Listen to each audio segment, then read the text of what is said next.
ये वीडियो देखने के बाद आपको पूरी क्लैरिटी मिल जाएगी कि कनाडा की नई गवर्नमेंट के तहत इमिग्रेशन पॉलिसीज में क्या मेजर चेंजेस आ सकते हैं। अगर आप कनाडा जाने का प्लान कर रहे हैं या पहले से वहां रह रहे हैं, तो ये नए पॉलिसीज आपके फ्यूचर को शेप कर सकती है। नए प्राइम मिनिस्टर मार्क कार्नी और उनकी चुनी हुई इमिग्रेशन मिनिस्टर रेचल बेंडायन के लीडरशिप में इमिग्रेशन रूल्स में क्या बदलाव आने वाले हैं, ये जानना बहुत जरूरी है। स्किल्ड वर्कर्स, इंटरनेशनल स्टूडेंट्स और फैमिली स्पॉन्सरशिप प्रोग्राम्स पर क्या इंपैक्ट पड़ेगा। एक्सप्रेस एंट्री और प्रोविंशियल नॉमिनी प्रोग्राम्स (PNP) में क्या नए अपडेट्स हो सकते हैं। वर्क परमिट्स और परमानेंट रेजिडेंसी एप्लीकेशंस के लिए क्या न्यू एलिजिबिलिटी क्राइटेरिया लागू किए जा सकते हैं। कनाडा में जो लोग ऑलरेडी रह रहे हैं, उनके लिए क्या न्यू अपॉर्चुनिटीज खुल सकती है, और नए एप्लीकेंट्स के लिए क्या चैलेंजेस हो सकते हैं, ये सब हम डिटेल में डिस्कस करने वाले हैं। गवर्नमेंट की प्रायोरिटीज अब जॉब मार्केट स्टेबिलिटी और इकोनॉमिक ग्रोथ पर ज्यादा फोकस कर रही हैं। तो इससे इमिग्रेशन पॉलिसीज पर क्या असर होगा। अगर आप जानना चाहते हैं कि आने वाले सालों में कनाडा की इमिग्रेशन पॉलिसीज किस डायरेक्शन में जाएंगी, तो ये वीडियो पूरा देखें और इसे अपने फ्रेंड्स और फैमिली के साथ जरूर शेयर करें। इससे ज्यादा लोग अपडेटेड रह सकें और अपने फ्यूचर प्लान्स को सही तरीके से शेप कर सकें। मार्क कार्नी, जो अभी ने प्राइम मिनिस्टर बने हैं, वह एक एक्सपीरियंस्ड इकोनॉमिस्ट हैं और पहले बैंक ऑफ कनाडा और बैंक ऑफ इंग्लैंड के गवर्नर रह चुके हैं। उनकी इकोनॉमिक बैकग्राउंड को देखते हुए ये साफ है कि उनकी पॉलिसीज का प्राइमरी फोकस इकोनॉमी पर रहेगा और इमिग्रेशन को भी इकोनॉमिक ग्रोथ और लेबर मार्केट डायनामिक्स के साथ क्लोजली इंटीग्रेट किया जाएगा। कनाडा की इकोनॉमी इस समय कई चैलेंजेस फेस कर रही है, खासतौर पर यूएस के साथ ट्रेड वॉर और ग्लोबल इकोनॉमिक अनसर्टेनिटीज के कारण। यूएस ने कनाडा पर कई टैरिफ्स लगाए हैं, जिससे इकोनॉमिक प्रेशर बढ़ रहा है और की इंडस्ट्रीज जैसे मैन्युफैक्चरिंग, एग्रीकल्चर और एनर्जी सेक्टर पर इसका सिग्निफिकेंट इंपैक्ट देखने को मिल रहा है। ऐसे समय में नए प्राइम मिनिस्टर और उनकी गवर्नमेंट के लिए बहुत जरूरी हो जाता है कि वे इकोनॉमिक ग्रोथ और स्टेबिलिटी को प्रायोरिटी दें और इमिग्रेशन पॉलिसीज को इसी फ्रेमवर्क में एडजस्ट करें। गवर्नमेंट का प्राइमरी गोल स्किल्ड इमिग्रेशन को स्ट्रीमलाइन करना होगा, ताकि कनाडा की लेबर मार्केट शॉर्टेजेस को फिल किया जा सके और इकोनॉमिक प्रोडक्टिविटी को बूस्ट किया जा सके।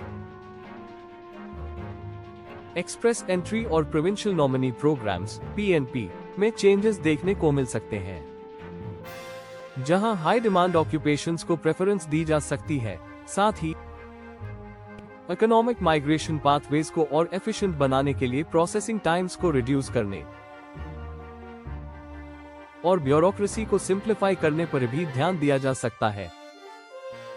कार्नी की पॉलिसीज डेटा ड्रिवन और रिजल्ट ओरिएंटेड होने की संभावना है, जहां इमिग्रेशन को सिर्फ पॉपुलेशन ग्रोथ के नजरिए से नहीं, बल्कि इकोनॉमिक सस्टेनेबिलिटी और वर्कफोर्स डेवलपमेंट के पर्सपेक्टिव से देखा जाएगा। गवर्नमेंट फॉरेन टैलेंट अट्रैक्शन को एनकरेज करेगी, लेकिन साथ ही डोमेस्टिक वर्कफोर्स को अपस्किल करने और लोकल जॉब मार्केट को स्टेबलाइज करने के लिए भी इनिशिएटिव्स लॉन्च किए जा सकते हैं। ओवरऑल, ये ट्रांजिशन सिर्फ लीडरशिप चेंज नहीं, बल्कि इकोनॉमिक और इमिग्रेशन स्ट्रैटेजीज में एक मेजर शिफ्ट को दर्शाता है। आने वाले मंथ्स में ये देखना इंपॉर्टेंट होगा कि मार्क कार्नी की गवर्नमेंट किस तरह से कनाडा की इकोनॉमिक चैलेंजेस को टैकल करती है और इमिग्रेशन को लॉन्ग टर्म इकोनॉमिक स्ट्रैटेजी के तहत कैसे अलाइन करती है। अब सवाल यह उठता है कि कनाडा की नई इमिग्रेशन पॉलिसीज में क्या बदलाव देखने को मिल सकते हैं। सबसे बड़ा और इम्पोर्टेंट चेंज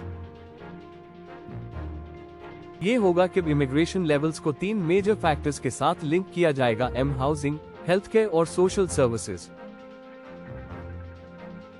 कनाडा दुनिया भर में अपनी high quality health care, affordable housing और वेल डेवलप्ड सोशल सर्विसेज के लिए जाना जाता है।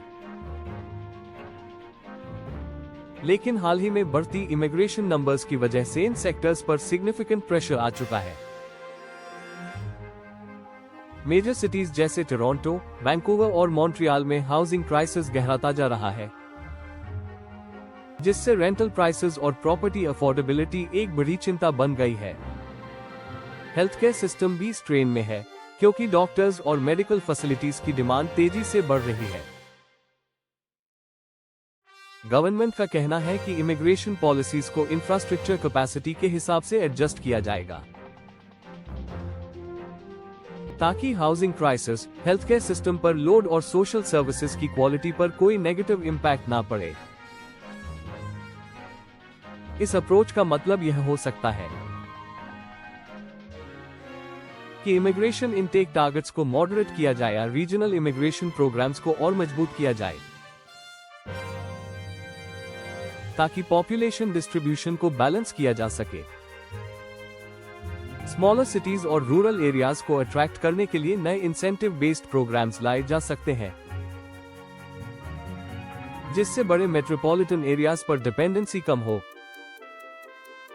इसके अलावा गवर्नमेंट स्किल्ड इमिग्रेशन पर ज्यादा फोकस कर सकती है,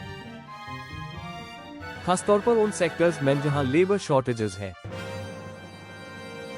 जैसे हेल्थ केयर प्रोफेशनल्स, इंजीनियर्स और कंस्ट्रक्शन वर्कर्स।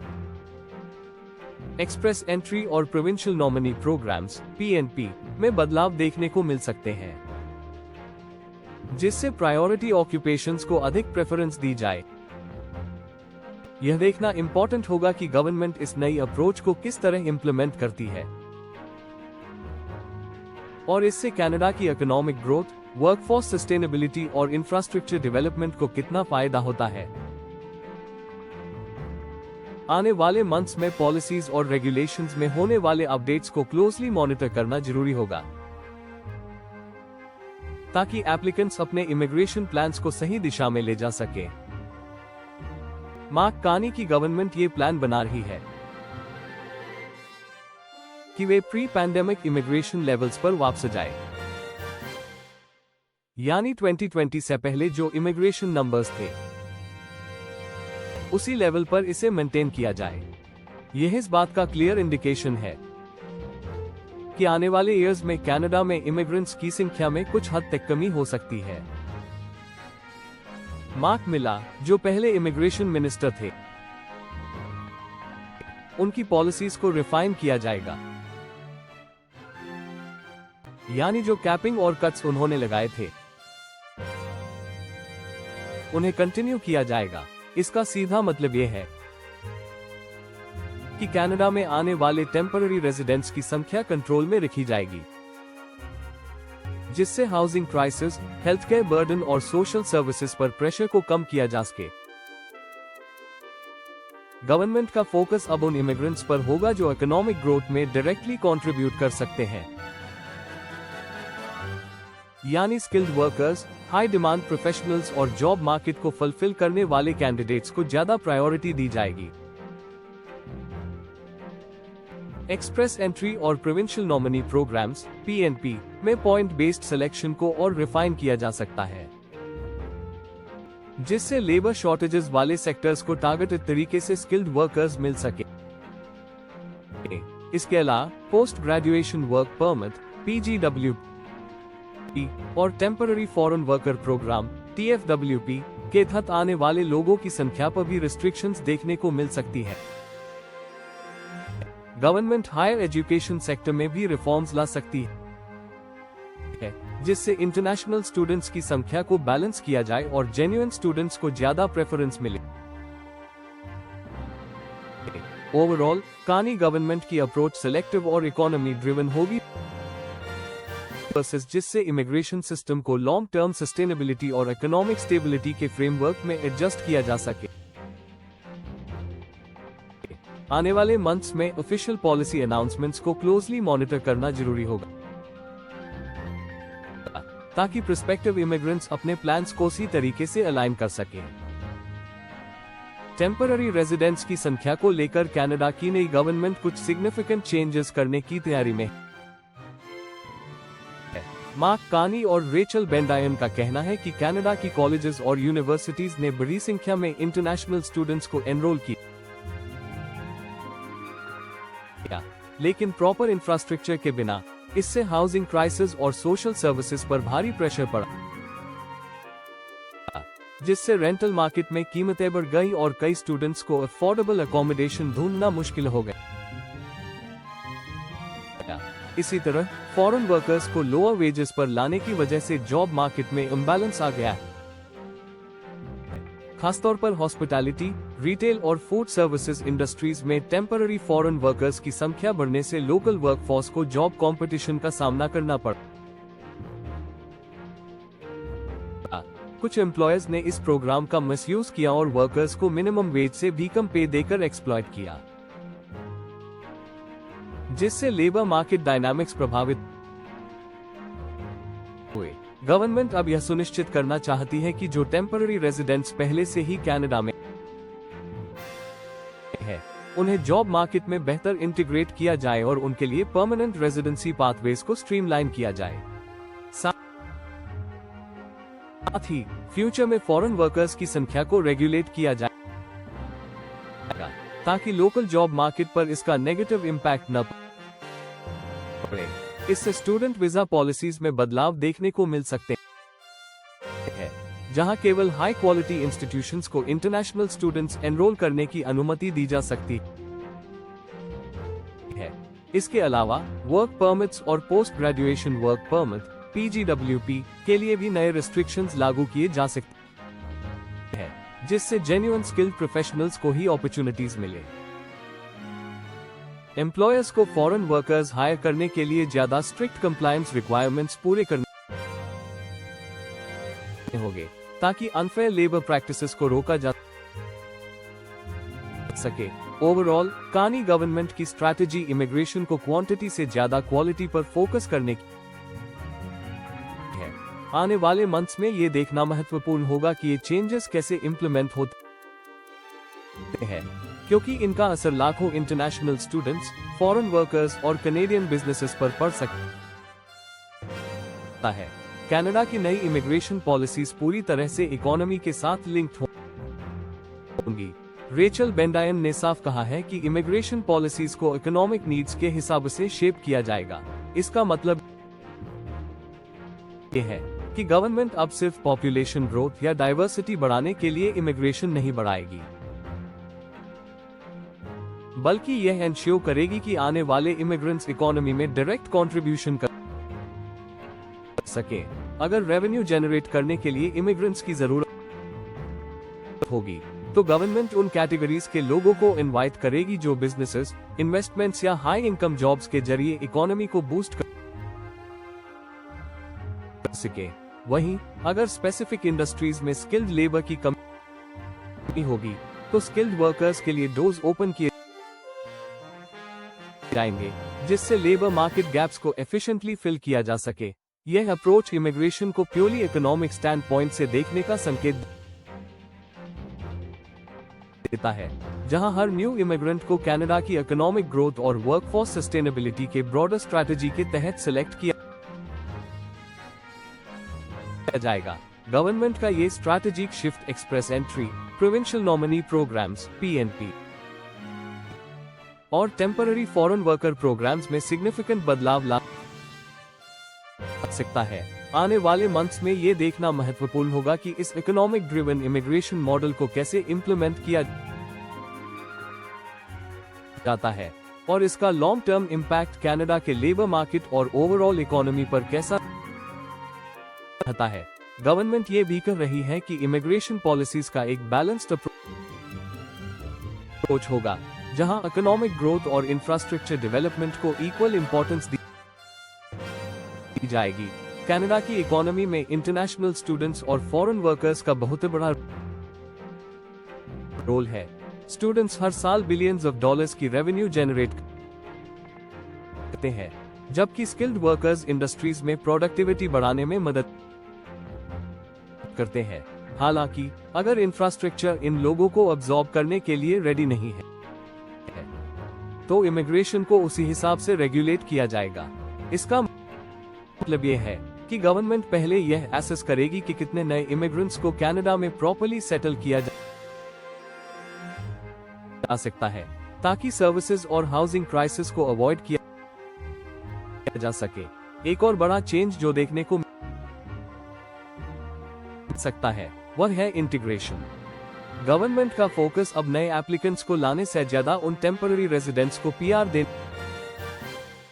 पर होगा, जो ऑलरेडी कनाडा में रह रहे हैं और कंट्रीब्यूट कर रहे हैं। इससे स्किल्ड वर्कर्स और इंटरनेशनल स्टूडेंट्स को ज्यादा अपॉर्चुनिटीज मिल सकती है, खासकर उन लोगों को जो कनेडियन जॉब मार्केट में ऑलरेडी एक्सपीरियंस हासिल कर चुके हैं। ये policy long term economic stability को सपोर्ट करने के लिए बनाई जा रही है, जिससे नए वर्कर्स और प्रोफेशनल्स को सीमलेसली इंटीग्रेट किया जा सके और वर्कफोर्स गैप्स को एफिशिएंटली फिल किया जा सके। गवर्नमेंट का कहना है कि फ्यूचर में इमिग्रेशन सिस्टम को ऐसा बनाया जाएगा कि केवल उतने ही लोग कनाडा आए जितने को कंट्री प्रॉपर्ली अब्सॉर्ब कर सके। इंफ्रास्ट्रक्चर और एसेंशियल सर्विसेज पर प्रेशर ना पड़े, इस बात का पूरा ध्यान रखा जाएगा। अगर इकोनॉमी को रेवेन्यू की जरूरत होगी तो इंटरनेशनल स्टूडेंट्स और स्किल्ड वर्कर्स को प्रायोरिटी दी जाएगी, लेकिन अगर हाउसिंग और हेल्थ केयर सिस्टम्स पर ज्यादा लोड होगा तो रेस्ट्रिक्शंस भी लग सकती है। कनाडा की नई गवर्नमेंट इमिग्रेशन पॉलिसीज को पूरी तरह इकोनॉमिक व्यू पॉइंट से देख रही है। इसका मतलब है कि स्किल्ड वर्कर्स, बिजनेस इन्वेस्टर्स और हाई इनकम स्टूडेंट्स के लिए ज्यादा अपॉर्चुनिटीज होंगी, जबकि लो इनकम वर्कर्स और अनस्किल्ड माइग्रेंट्स के लिए पॉलिसीज और रिस्ट्रिक्शंस टाइट हो सकती है। लेबर मार्केट की जरूरतों के आधार पर वीजा अप्रूवल्स को रेगुलेट किया जाएगा, जिससे जॉब मार्केट में बैलेंस बना रहे और इकोनॉमिक प्रोडक्टिविटी को मैक्सिमाइज किया जा सके। कनाडा में जो लोग ऑलरेडी रह रहे हैं, उनके लिए ये पॉलिसी कुछ हद तक बेनिफिशियल हो सकती है, क्योंकि उनके पीआर के चांसेस बढ़ सकते हैं। गवर्नमेंट का फोकस टेम्पररी रेजिडेंट्स को इंटीग्रेट करने पर होगा, जिससे एग्जिस्टिंग वर्कफोर्स को स्टेबिलिटी मिले। हालांकि नए एप्लीकेंट्स के लिए सिस्टम थोड़ा चैलेंजिंग हो सकता है, क्योंकि कैपिंग और रिस्ट्रिक्शंस बढ़ने की संभावना है। टेम्पररी रेजिडेंट्स की संख्या को कंट्रोल में रखा जाएगा और हाउसिंग, हेल्थ केयर और सोशल सर्विसेज को स्टेबलाइज करने के लिए नेसेसरी स्टेप्स उठाए जाएंगे, ताकि immigration system long term sustainability को सपोर्ट कर सके। इसलिए अगर आप कनाडा जाने की प्लानिंग कर रहे हैं, तो ये बहुत जरूरी है कि आप अपनी प्रोफाइल को स्ट्रॉन्ग बनाएं, high skilled jobs, business investment या हाई इनकम स्टडीज जैसे ऑप्शंस को एक्सप्लोर करें, ताकि आपकी चांसेस ज्यादा हो सके। नई इमिग्रेशन पॉलिसीज पूरी तरह से इकोनॉमिक बेनिफिट पर फोकस करेगी, इसलिए ये देखना होगा कि किन कैटेगरीज को ज्यादा प्रायोरिटी मिलेगी और किन एप्लीकेंट्स को रिस्ट्रिक्शंस का सामना करना पड़ सकता है। यह कहना अभी मुश्किल है कि ये चेंजेस कब फुली इंप्लीमेंट होंगे, लेकिन आने वाले मंथ्स में कुछ मेजर अनाउंसमेंट्स देखने को मिल सकती है। अगर आप ऑलरेडी कनाडा में हैं, तो पीआर के चांसेस बेहतर हो सकते हैं, क्योंकि गवर्नमेंट का फोकस एग्जिस्टिंग टेम्पररी रेजिडेंट्स को इंटीग्रेट करने पर है। वहीं नए एप्लीकेंट्स के लिए कंपटीशन बढ़ सकता है, इसलिए स्किल्ड प्रोफेशनल्स, एंटरप्रेन्योर्स और हाई इनकम स्टूडेंट्स के लिए एक अच्छी अपॉर्चुनिटी हो सकती है। लेकिन अनस्किल्ड वर्कर्स और लो इनकम एप्लीकेंट्स को नई चैलेंजेस का सामना करना पड़ सकता है, क्योंकि गवर्नमेंट इंफ्रास्ट्रक्चर और लेबर मार्केट के हिसाब से इमिग्रेशन नंबर्स को रेगुलेट करने की दिशा में काम कर रही है। कनाडा की नई इमिग्रेशन पॉलिसीज पूरी तरह से इकोनॉमी ड्रिवन होंगी और गवर्नमेंट का प्राइमरी फोकस इकोनॉमिक ग्रोथ को प्रायोरिटी देना है। इसका सीधा मतलब यह है कि अब केवल वही लोग कनाडा आने के लिए क्वालिफाई करेंगे जो इकोनॉमी में एक्टिवली कंट्रीब्यूट कर सकते हैं। स्किल्ड वर्कर्स, इंटरनेशनल स्टूडेंट्स और बिजनेस इन्वेस्टर्स के लिए ज्यादा अपॉर्चुनिटीज होंगी, लेकिन लो स्किल्ड माइग्रेंट्स के लिए हर्डल्स बढ़ सकते हैं। अगर आप कनाडा जाने की सोच रहे हैं तो अपनी स्ट्रैटेजी को इस नए फ्रेमवर्क के हिसाब से प्लान करना बहुत जरूरी होगा। ये सारे चेंजेस आने वाले समय में कनाडा की इमिग्रेशन पॉलिसीज को रीशेप करेंगे। गवर्नमेंट इंफ्रास्ट्रक्चर को इम्प्रूव करना चाहती है और इमिग्रेशन को इकोनॉमी के साथ बैलेंस करना चाहती है, ताकि हाउसिंग, हेल्थ केयर और सोशल सर्विसेज पर ज्यादा दबाव न पड़े। आने वाले मंथ्स में और भी नए अपडेट्स आ सकते हैं, इसलिए अगर आप कनाडा में सेटल होने का प्लान कर रहे हैं तो लेटेस्ट इमिग्रेशन पॉलिसीज पर नजर रखना जरूरी होगा। अगर ये इंफॉर्मेशन आपके लिए यूजफुल लगी तो इसे अपने फ्रेंड्स और फैमिली के साथ शेयर करें। आने वाले समय में कनाडा की इमिग्रेशन पॉलिसीज में और क्या मेजर चेंजेस आ सकते हैं, इस पर हम और भी अपडेट्स लाते रहेंगे। Stay tuned for more updates on Canadian immigration.